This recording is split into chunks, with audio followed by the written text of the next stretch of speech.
Angga Wijaya kembali pamer potret bersama seorang wanita.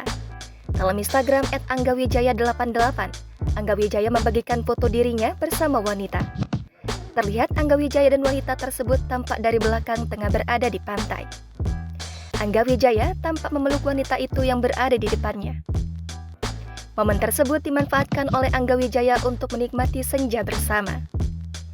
Namun, Angga Wijaya masih merahasiakan sosok wanita yang diduga dekat-dekat dengannya itu.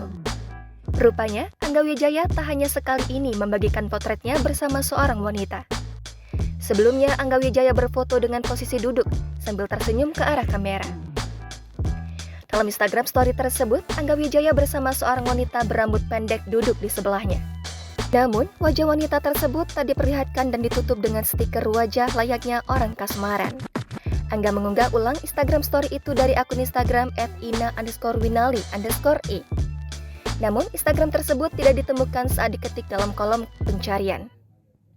Instagram story itu menggunakan lagu dari Cakra Khan dan Siti Nurhaliza, yakni Seluruh Cinta. Jangan lupa subscribe, share, komen, dan like ya!